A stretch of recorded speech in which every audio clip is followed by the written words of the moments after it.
Hydrogen peroxide ఎందుకు వాడతారు? ఇది ఎలా పనిచేస్తుంది? ఇది వాడడం వల్ల పంటకు లాభమా? నష్టమా? దీనికి ఆల్టర్నేటివ్ ఇంకేమన్నా ఉందా? అనే పూర్తి సమాచారం ఈ వీడియోలో తెలుసుకుందాం మనం. ఒకే ప్రోడక్ట్ 4 పనులు: బ్యాక్టీరియాసైడ్, ఫంగిసైడ్, ఆల్గిసైడ్ అండ్ గ్రోత్ ఎన్హాన్సర్. ఈ వీడియోలో ఆ ప్రోడక్ట్ గురించి పూర్తి డీటెయిల్స్ ఈ వీడియోలో తెలుసుకుందాము. హైడ్రోజన్ పెరాక్సైడ్ 0.3% W/V రూపంలో మనకు దొరుకుతుంది. ఇది నేల నుండి సోకే తెగుల్ని, బ్యాక్టీరియల్ తెగులు, ఫంగల్ అంటే శిలీంధ్రాల తెగులు, ఆల్గే పరమైన హానికారక సూక్ష్మజీవులు అనేది ఈ నేల ద్వారా మనకు మొక్కకు సోకుతాయి. సో మొక్క పురుగుల బారిన పడి చనిపోయే ఆస్కారం ఉంటుంది. సో అందుకనే ఈ హైడ్రోజన్ పెరాక్సైడ్ 0.3%ని రైతులు ఎక్కువగా వాడుతుంటారు. దీనివల్ల లాభాలు ఉన్నాయి, నష్టాలు కూడా ఉన్నాయి. ముఖ్యంగా మొక్క వేర్లని గాలి సరఫరా కానివ్వకుండా చేసేసి కుళ్ళిపోయేటట్టు చేస్తుంది ఇలాంటి తెగులు. సో ఇది వాడడం వల్ల ఏంటంటే ఫిజేరియము, పిథియము లాంటి ఈ శిలీంధ్రాలు చనిపోతాయి. దీనివల్ల మొక్క వాటి యొక్క దాడి నుంచి కాపాడబడుతుంది. ఇప్పుడు దీని యొక్క నష్టాలు చూద్దాము. ఎప్పుడైతే మనము డ్రెంచింగ్ పద్ధతి ద్వారా సాయిల్కి ఇచ్చామో, ఇది మట్టిలో ఉండే సూక్ష్మజీవులు అవి ఉపయోగపడే మైకోరైజా, వేరియా బాసియానా, డర్మావిరిడి, సూడోమోనాస్ ఫ్లోరిసెన్స్, బ్యాసిలస్ తురింజిన్సిస్ లాంటి ఉపయోగపడే మైక్రో ఆర్గానిజమ్స్ సూక్ష్మజీవులను కూడా చంపేస్తుంది. అలాగే మనకు నేలలో ఉండే వానపాములు సైతం వీటి దాడిని తట్టుకోలేవు, మందు తీవ్రతని తట్టుకోలేవు. అలాగే నేల సాంద్రతని పెంచే ఈ amino acids, humic acids, fulvic acids లాంటి పీజీఆర్ మనం మొక్కకి భూమి ద్వారా అందిస్తూ ఉంటాం కదా. మందు యూజ్ చేయడం వల్ల అలాంటి పీజీపీ, ప్లాంట్ గ్రోత్ ప్రమోటర్స్ కూడా వాటి యొక్క ఎఫర్ట్ చేసే తీరుపై చాలా ప్రభావం పడుతుంది. సో ఆ యొక్క పీజీపీ యొక్క మందు కూడా పనిచేయకుండా పోతుంది. ఇది స్ప్రే చేయడం వల్ల ఫైటోటాక్సిక్కి లేత రెమ్మలపై, ఆకులపై కాలినట్టు కణజాలం కనబడుతూ ఉంటుంది మనకు. టిష్యూ స్కార్చ్ అంటారు. అలాగే మొక్క యొక్క చివరన కూడా కాలినట్టు కనబడుతూ ఉంటుంది. కొత్తగా వచ్చిన ఎగురులు కూడా చాలా లేతగా అయిపోతాయి. తద్వారా ఏంటంటే పెస్ట్ అటాక్ కూడా భారీగా ఉంటుంది. ఇది వాడడం వల్ల నేలలో ఉండే హానికారక సూక్ష్మజీవులతో పాటు లాభదాయక సూక్ష్మజీవులు కూడా నశించిపోతాయి. కాబట్టి నేలలో కార్బన్ శాతం తగ్గడం వల్ల మనకు నేల సాంద్రత అనేది తగ్గుతుంది, సాయిల్ హెల్త్ దెబ్బతింటుంది. అలాగే మనము మొక్కకి ఇచ్చే ఎరువులు నత్రజని, భాస్వరం, పొటాష్ నేలలో ప్రాసెసింగ్ చేయాల్సిన సూక్ష్మజీవులు లేని కారణంగా ఇవి మొక్కకు అందవు.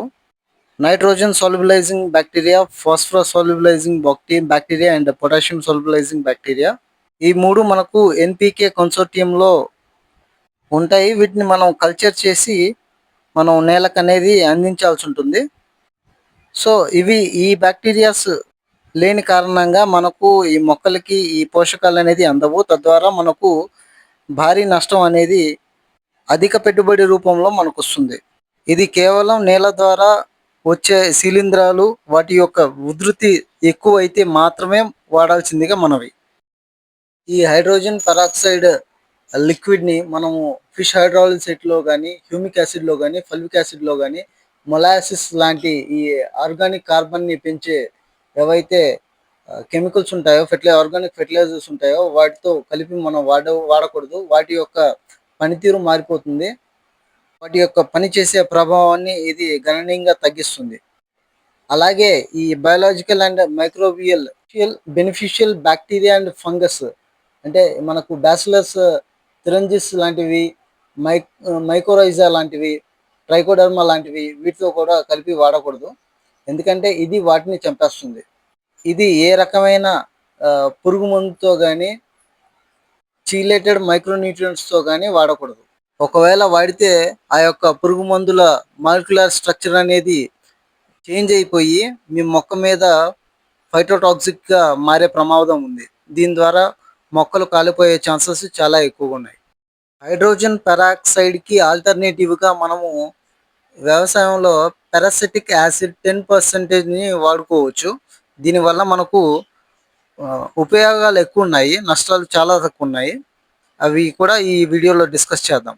ఇది కూడా మొక్కల వేర్ల దగ్గర ఎండ్రోపిక్ కండిషన్, అంటే గాలి ఆడకపోవడం, ఆ యొక్క కండిషన్ని అధిగమించి ఈ రూట్ రాట్, వేరు కుళ్ళుడు సమస్య రాకుండా చేస్తుంది. వేర్లకు ఆక్సిజన్ అందించడం వల్ల ఏంటంటే వేర్లు ఎక్కువగా మనకు వాటర్ అండ్ న్యూట్రియంట్ అప్టేక్ అనేది బాగుంటుంది. తద్వారా వేర్లు బాగా ఎదుగుతాయి, మొక్క కూడా చాలా ఆరోగ్యకరంగా ఉంటుంది. ఈ యొక్క పెరిసిటిక్ యాసిడ్ 10% విత్తన శుద్ధి కోసం యూజ్ చేస్తే విత్తనాని పైన ఉన్న సీడ్ కోట్ పడి నీటిని గ్రహించే సామర్థ్యం అనేది పెరుగుతుంది. విత్తన ద్వారా వచ్చే ఈ సీడ్ బోర్న్ ప్యాథోజన్స్ ఏవైతే ఈ ఫంగల్ శీలింద్ర స్పోర్స్ ఉంటాయో, ఫంగల్ స్పోర్స్, బ్యాక్టీరియాకి సంబంధించిన తెగుళ్ళు ఏవైతే ఉంటాయో ఇవి విత్తనాన్ని ఇన్ఫెక్ట్ చేయలేవు. విత్తన శుద్ధి చేసే సమయంలో ఈ యొక్క సీడ్స్ని ఆ యొక్క సొల్యూషన్లో 5 నుంచి 20 నిమిషాలు నానబెట్టి ఉంచాలి. ఆ తర్వాత విత్తుకోవచ్చు. ఈ పెరిసిటిక్ యాసిడ్ అనేది పిథియము, ఫిజేరియము, బోట్రిటిస్ అనే ఫంగిసైడ్స్ మీద బాగా ఎఫెక్ట్గా పనిచేస్తుంది. దీని ద్వారా మనకు పౌడర్ మిల్డ్యూ, డౌను మిల్డ్యూ, తర్వాత బ్యాక్టీరియాసైడ్స్, బ్యాక్టీరియల్ లీఫ్ స్పాట్స్, బ్లైట్స్, ఇలాంటి ఫంగల్ అండ్ బ్యాక్టీరియల్ ఆల్గే పరమైన వ్యాధుల నుంచి మొక్క అనేది కాపాడబడుతుంది. అలాగే ఈ పారాసిటిక్ యాసిడ్ అనేది మనం నేలలో డ్రెంచింగ్ చేసినప్పటికీ ఇది జీరో రెసిడ్యువల్ యాక్టివిటీ, వీటి యొక్క అవశేషాలని మట్టిలో ఉండనివ్వదు. సో ఇది మనకు ఎకో ఫ్రెండ్లీ అన్నమాట. అలాగే మనం వాడే డ్రిప్ ఎమిటర్స్ లేదా మైక్రో స్ప్రింక్లర్స్లో నీటి ద్వారా వచ్చే ఆల్గేలు, బ్యాక్టీరియాలు, ఈ పోషకాలకి సంబంధించిన బడ్డి ద్వారా ఈ యొక్క drip irrigation emitters, sprinklers block అవుతూ ఉంటుంది. ఈ యొక్క పారాసిటిక్ యాసిడ్ వాడడం వల్ల ఆ యొక్క ఎమిటర్స్, స్ప్రింక్లర్స్ క్లీనప్ అయిపోతాయి. వాటి యొక్క బయోఫిల్మ్ లాగా ఫామ్ అవుతాయి కదా, పేరుకుపోయి ఆ బయోఫిల్మ్ అనేది కరిగిపోతుంది. దీని ద్వారా ఆ డ్రిప్ ఎమిటర్స్ కానీ స్ప్రింక్లర్స్ కానీ క్లియర్ అయిపోతాయి. ఇది మనం డ్రెంచింగ్ ద్వారా ఇవ్వచ్చు, ఫాలియర్ స్ప్రే ద్వారా కూడా ఇవ్వచ్చు. ఉదయం ఇస్తే మనము బిఫోర్ 9, ఒకవేళ సాయంత్రం ఇవ్వగలిగితే ఆఫ్టర్ 4:30 అలా ఇవ్వాలి. మేక్ షూర్ ఇది ఇచ్చేటప్పుడు డ్రిప్ ఎమిటర్స్లో మనకు బురద కానీ లేకపోతే మట్టి కానీ ఆల్గే కానీ వాటి యొక్క పార్టికల్స్ ఉండకుండా చూసుకోవాలి. లేకపోతే ఇది వెంటనే వాటితో బైండ్ అయిపోయి మొక్కలకు అందేటప్పటికి చాలా తక్కువ ఎఫిషియన్సీ, తక్కువ ప్రభావం అనేది మొక్కల మీద చూపిస్తుంది. ఈ పారాసిటిక్ యాసిడ్ అనేది మనం కొన్ని రకాలైన ఎరువులతో కలిపి మనము వాడుకోవచ్చు. అది potassium nitrate, calcium nitrate, magnesium sulphate లాంటి పోషకాలతో ఇది మనం కలిపి వాడుకోవచ్చు. లేదా కొన్ని రకాలైన ఆయిల్స్ ఉంటాయి కదా, పెట్రోలియం బేస్డ్ ఆయిల్ లేకపోతే వెజిటేబుల్ బేస్డ్ హార్టికల్చర్ ఆయిల్స్, ఇది మనం పురుగు మందుల్ని చేయడానికి వాడుతూ ఉంటాము. ఇది ఫస్ట్ ఈ పారాసిటిక్ యాసిడ్ వాడిన తర్వాత 24 గంటల తర్వాత ఈ ఆయిల్ వాడుకోవచ్చు. మొక్క మీద ఎలాంటి దుష్ప్రభావాలు అనేది చూపించదు. అలాగే ఈ కాపర్ బేస్డ్ ఫంగిసైడ్స్, ఈ కాపర్ ఆక్సిక్లోరైడ్స్ కానీ ఇవి కూడా మనము ఈ పారాసిటిక్ యాసిడ్ వాడిన 24 నుంచి 48 గంటల తర్వాత ఇది వాడవచ్చు. మొక్క మీద ఎలాంటి దుష్ప్రభావం అనేది చూపించదు. మొక్క మీద ఉండే ఈ ఫంగల్ ఇన్ఫెక్షన్ ఏదైతే ఉందో, ఫంగల్ బ్యాక్టీరియల్ ఇన్ఫెక్షన్ ఏదైతే ఉందో స్టార్టింగ్ ఈ పారాసిటిక్ యాసిడ్ క్లియర్ చేస్తుంది. ఆ తర్వాత లాంగ్ టర్మ్ రెసిడ్యువల్ యాక్టివిటీ అనేది ఈ కాపర్ బేస్డ్ ఫంగిసైడ్స్ ద్వారా మనం ఇవ్వచ్చు. తద్వారా ఏంటంటే ఎక్కువ రోజులు లాంగ్ టర్మ్ మనకు ప్రొడక్షన్ అనేది ఉంటుంది మొక్కల మీద. సో పారాసిటిక్ యాసిడ్ డోస్ వచ్చేసి 100 ml per 100 liters of water. Video చివరి దాకా చూసినందుకు థ్యాంక్స్ అండి.